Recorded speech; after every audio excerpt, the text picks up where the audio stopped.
Lá no fim do horizonte,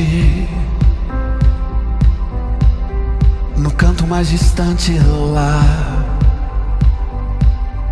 a tua mão está. Lá. Boa noite, irmãos. Vamos começar então mais um estudo do Apocalipse. Hoje, o capítulo 6. Eu vou começar, como sempre, a leitura do Apocalipse, começar o texto bíblico, e em cima da leitura do texto bíblico, sem interpretação de tantos livros, de tantas tipos ou instituições fazendo interpretação. Tem muita coisa boa nessas interpretações, mas tem coisas que não têm base bíblica e tem até heresias nessas interpretações. Por que eu me atrevo a falar que tem heresias? Porque tem uma interpretação que eu vi nas principais instituições que fazem a interpretação do Apocalipse, que diz assim, que Deus tem dois planos de salvação. Um para os judeus e um para os cristãos. Né? Isso não é bíblico. Isso não é uma verdade. Deus só tem um plano de salvação em Jesus Cristo.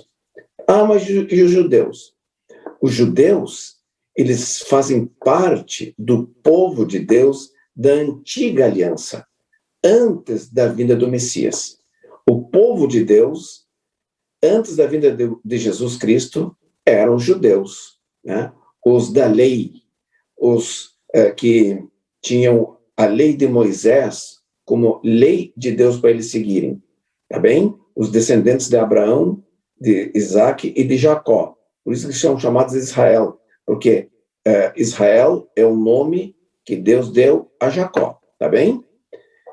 Então, não tem dois planos de salvação, não, tem um só. Na antiga aliança tinha um só.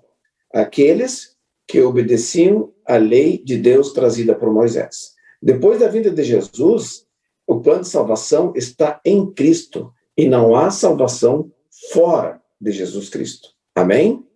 Então, nós temos duas alianças, a primeira e a segunda. A segunda, ela não anula a primeira. Pelo contrário, a segunda, ela reconhece a primeira, apenas que a segunda é cumprimento da primeira. Que a primeira, toda a primeira aliança aponta para a vinda do Messias, né? O Filho de Deus, o Jesus Cristo, que entrou na terra como homem, vindo do céu. Amém? Esse é o plano de salvação, então, depois da vinda de Jesus. Não tem dois, tem um. Um na antiga aliança e um na nova aliança. Dois em paralelo não tem. Amém? Então, vamos lá. Nós vamos ler o texto bíblico e vamos fazer uma meditação em cima do texto bíblico e entender a porção que Deus quer que a gente entenda. Não precisa querer forçar um entendimento ou uma revelação quando Deus não dá. Amém?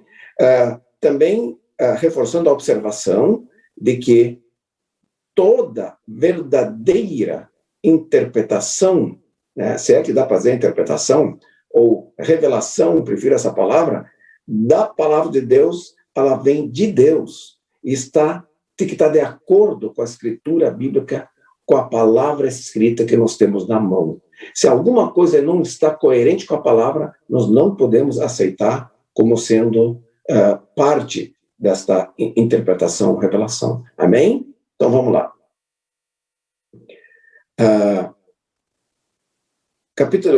Apocalipse, capítulo 6, versículo 1. Vi quando o Cordeiro abriu um dos 7 selos, eu ouvi um dos 4 seres viventes dizendo, como se fosse voz de trovão, vem. Vi então, eis um cavalo branco, e o seu cavaleiro com um arco, e foi-lhe dada uma coroa.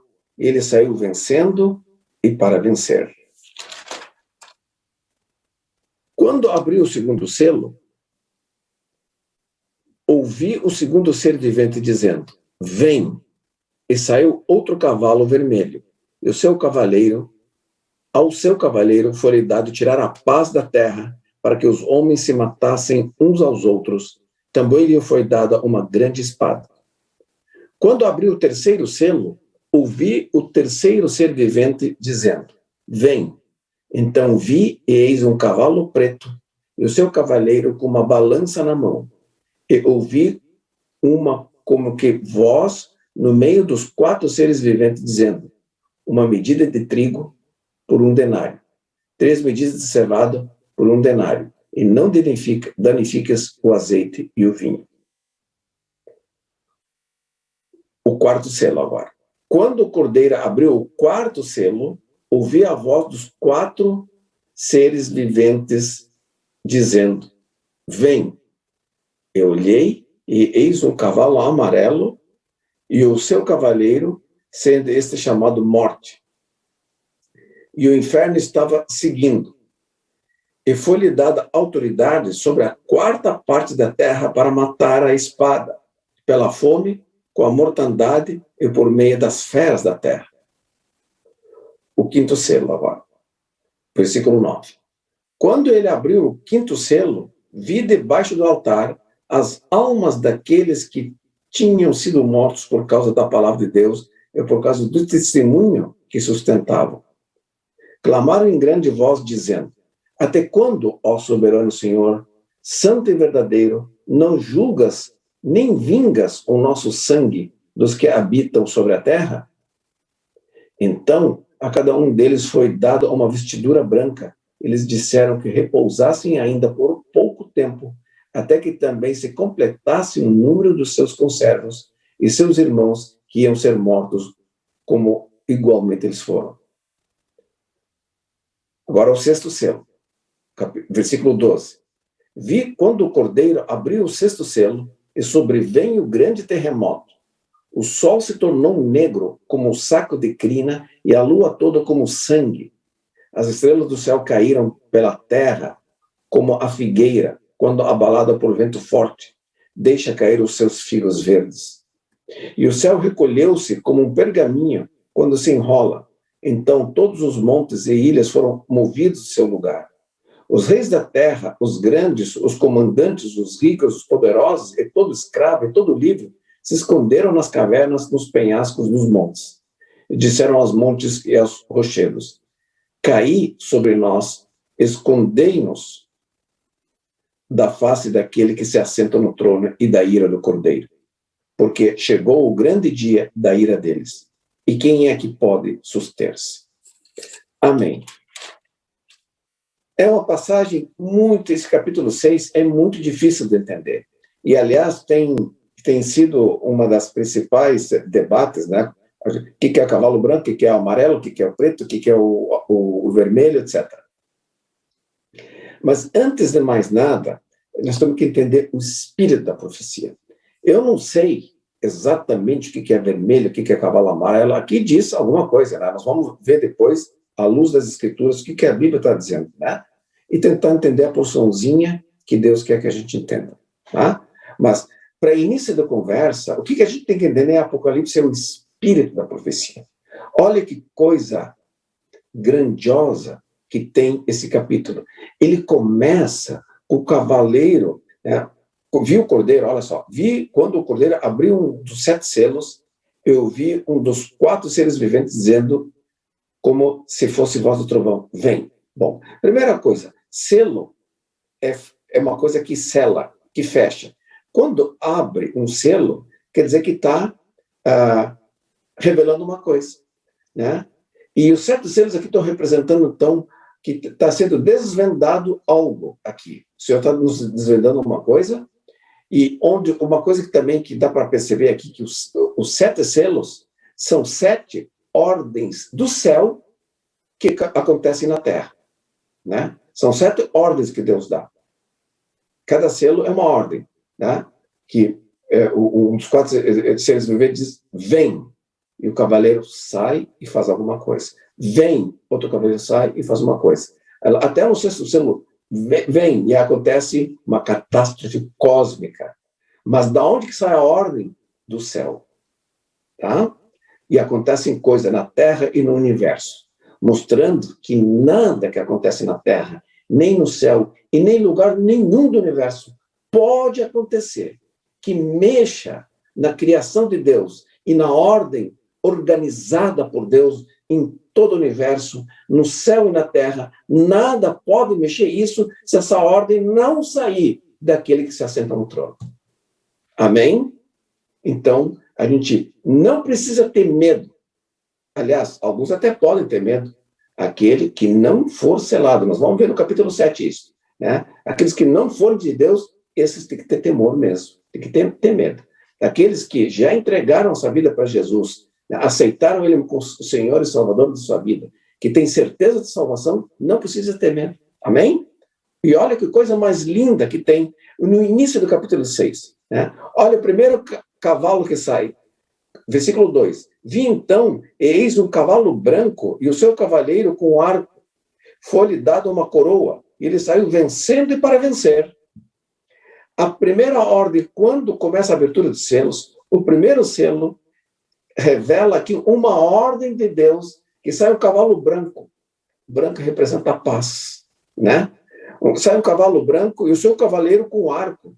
E foi-lhe dado uma coroa. O que é coroa? Representa majestade, né? Poder, autoridade. Né? Alguém que tinha uma autoridade, ele saiu o quê? Vencendo e para vencer. Interessante, tem um verbo aqui no gerúndio, vencendo. Então, é durante um acontecimento, ele vai vencendo. Né? Durante o curso da história, ele vai tendo vitórias. E no final da história, ele vence. Então, esse cavaleiro, que tem autoridade, como os outros não têm uma coroa. Né? Os outros cavaleiros, quando chamam os outros cavaleiros, e tem cavalo preto ou amarelo, nenhum tem uma coroa. Quem tem uma coroa, só o cavaleiro do cavalo branco. Isso, irmãos, não tem lugar nenhum de livro que eu tenha visto. Isso foi uma constatação, uma observação da palavra de Deus somente. Né? Que tem uma coroa no cavalo branco. O cavalo branco representa a paz. É o primeiro cavalo aqui, que saiu, o primeiro cavaleiro. Tinha uma coroa na cabeça. E era branco, o da paz. Ele saiu tendo vitórias através do curso da história e uma vitória final, parece que está tendo aqui, né? Aí, no segundo selo, a segunda, que Deus nos faz conhecer, que tem uma segunda ordem. Quando abriu o segundo selo, ouvimos o segundo ser vivente dizendo, vem. Uma segunda ordem, vem. E saiu outro cavalo vermelho, e o seu cavaleiro foi-lhe dado tirar a paz da terra, para que os homens se matassem uns aos outros. Também lhe foi dada uma grande espada. Agora, o segundo cavaleiro aqui tem uma espada na mão, né? E era vermelho. Vermelho é o quê? É cor de sangue, de guerra, como está mostrando aqui, uma espada. Então ele saiu guerreando, né? E fazendo os homens guerrear entre si, matando uns aos outros, né? O terceiro selo, quando abriu o terceiro selo, ouvi o terceiro ser vivente dizendo, vem, mais uma ordem do céu. E ela implica num acontecimento. Qual? Um cavalo preto saiu e sou o cavaleiro com uma balança na mão. A balança, o que ela faz? Balança julga, um julgamento. Eu vi como que voz no meio dos quatro seres viventes dizendo, uma medida de trigo, um denário, 3 medidas de cevada por um denário, e não danifiques o azeite e o vinho. É difícil de entender isto, tá? Se a gente for ler as escrituras no Antigo Testamento, nós podemos ter um entendimento melhor desta parte aqui, tá? Eu tentei realmente, o meu entendimento não foi conclusivo, então eu não vou falar nada, tá? Posso dizer que eu não sei, tenho mais dúvida que certeza aqui nessa passagem, tá? Então nós vamos ver ao quarto selo. Quando o Cordeiro abriu o quarto selo, quem é que abre o selo? O Cordeiro, tá? O Cordeiro abriu o quarto selo, ouvi a voz dos 4 seres viventes dizendo, vem. E eu olhei e um cavalo amarelo e o seu cavaleiro, sendo este chamado Morte. Ponto e vírgula. Tá? Não é Morte e Inferno o nome dele. O nome dele é Morte. E o inferno estava seguindo. Então aqui parece que é uma morte espiritual, né?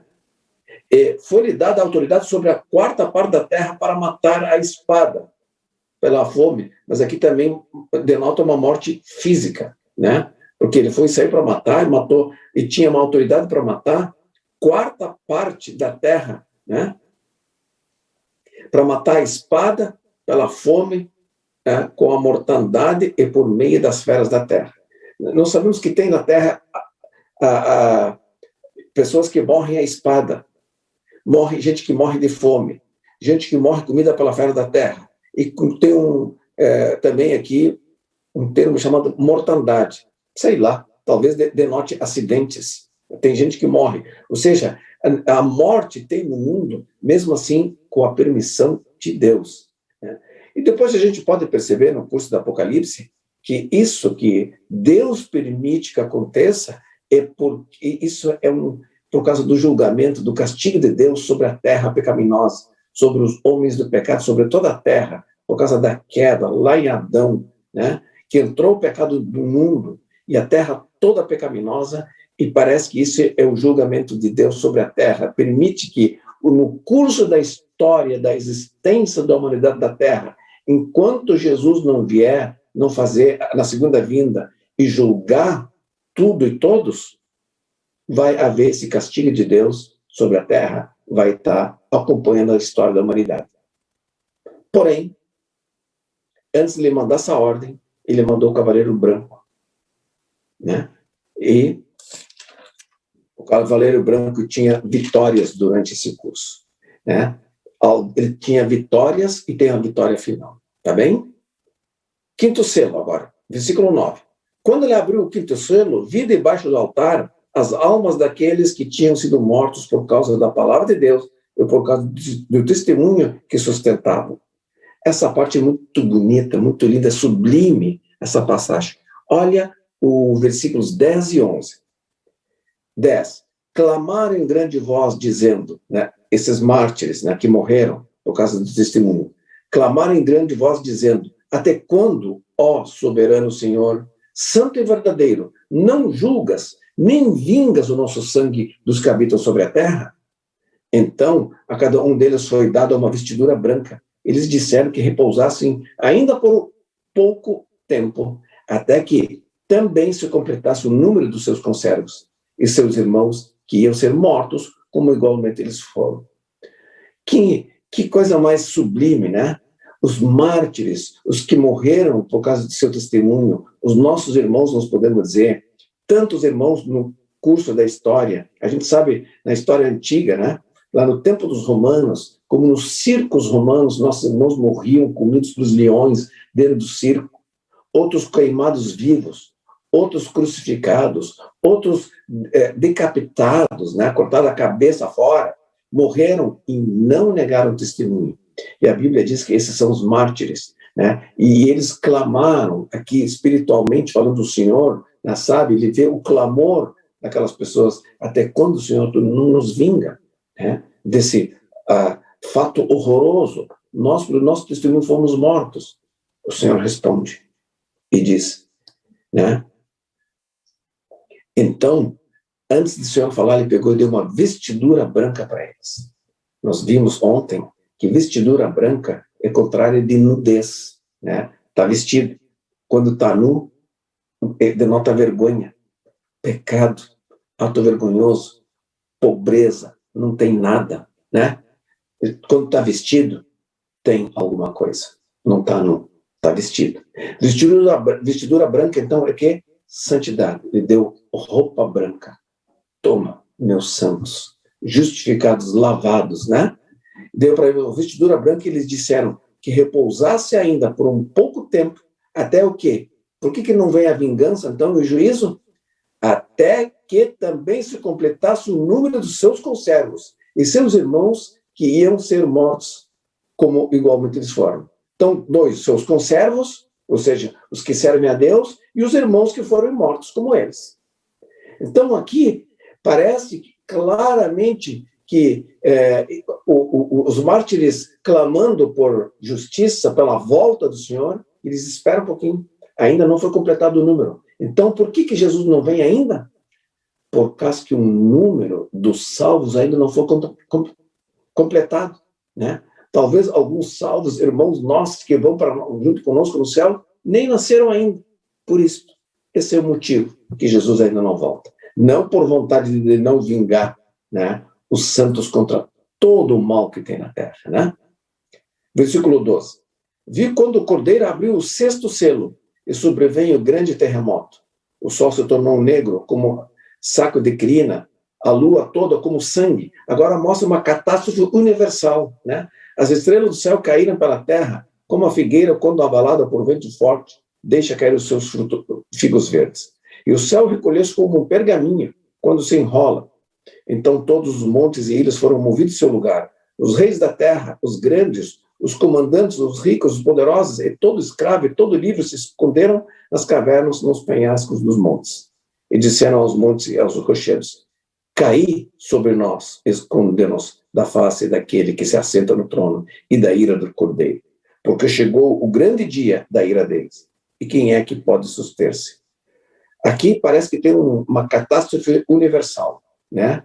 Mas é difícil de entender. Não dá aqui essa catástrofe universal interpretar ela literalmente, né? Como se as estrelas do céu caíssem sobre a terra. Nem cabe, né? A gente sabe que, né, que isso não pode ser assim, que o céu se enrolou como um pergaminho, mas aqui denota que o Deus tem um controle total e absoluto sobre todo o universo, sobre as estrelas, sobre o céu. Ele tem poder de fazer tudo o que ele quiser. E mexe, né, com os poderes do universo todo, né, e causa um grande susto, pavor nos pecadores, a ponto de eles se esconderem, né, e dizer: cair sobre nós, para os montes, para os rochedos, para eles se esconder da ira, né? Então, aqui, o 6º selo é difícil de entender, mas mostra aqui um Deus que tem o controle, o poder sobre todo o universo. Amém? E hoje nós vamos encerrar por aqui o capítulo 6 do Apocalipse. No próximo estudo nós vamos ver o capítulo 7, que é um capítulo fundamental e tem alguns detalhes fundamentais para a compreensão do resto do Apocalipse, tá bem? Até então, o próximo estudo, se Deus quiser. Um grande e fraternal abraço a todos. Lá no fim do horizonte, no canto mais distante lá, a tua mão está.